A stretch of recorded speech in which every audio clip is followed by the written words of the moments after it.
kaya may kilay yung presentation ni Jel King. Ito dapat pinakatumatak sa kanya, yung why. Bakit niya kailangan mag-business? Magbigay ka ng mga realizations mo, mag-third party approach ka, especially yung ita-third party approach mo is same dun sa profile niya. For example, OFW. So, ikakwento mo mga OFW na alam mo yung kwento sa JC, ano yung mga realizations ng OFW. Pag working professionals, edi working professionals yung re-relate mo. Kung engineer, engineer din. Diba? So, ganun siya, guys. So, after the, ipakita ko yung, or share ko sa kanya yung realization ko or yung why ko, dito na papasok yung magbigay ka ng assurance. Kasi ito yung gusto ng mga tao nag-inquire sa'yo. O, assurance. O, lahat ng needs mo, ibibigay ko. Marketing tools, marketing materials, etc. O, makakasama mo ako long term. Diba? Kasi hindi naman beer and decision making ko na iniwanan ko yung dream job ko. Diba? So, ito na lang yung bread and butter ko. Ano pa? I will guide you step by step. So, yun yung assurance ni Jel King. Diba? So, now, ayan. Paano pa? Ito na. For example, binigyan mo ng assurance, ikaw closing the deal mo na. For example, ganito.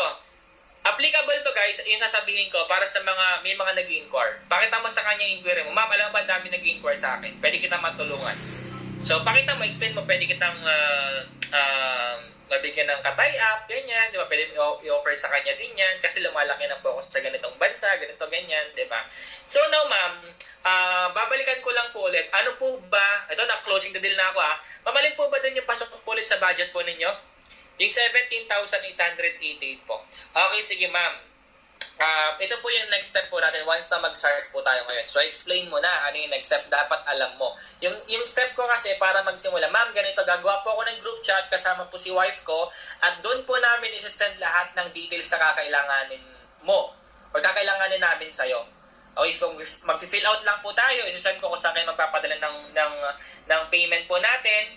And then, once na ma-settle po natin yan, ma'am, start po agad tayo ng trainings while waiting for activation ng Shoplinks and then portal. So, syempre, may excite siya. Habang nag-iintay, meron na pala gagawin, di ba?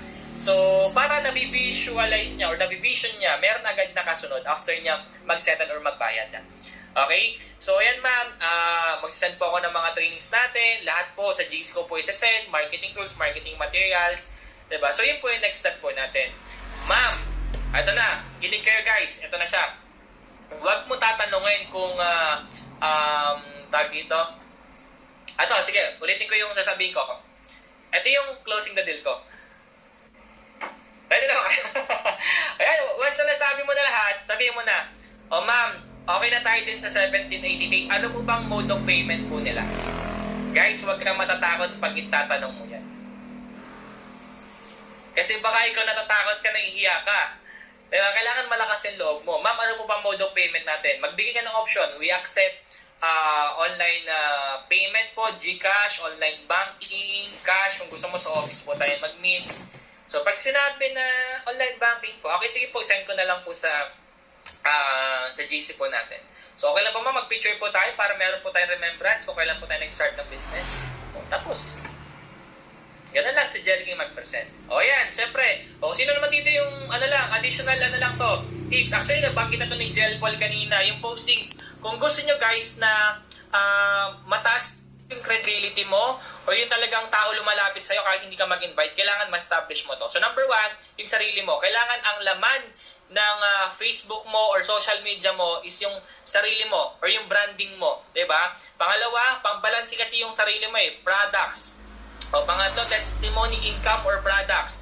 Pang-apat, transactions. Pag yan ang nakita ko sa social media mo, maka-close deal mo ako. Pero pag hindi ko yung nakita sa social media mo, yung apat na yan, mahirapan mo akong i-close deal. At tandaan nyo yan guys, kailangan balance.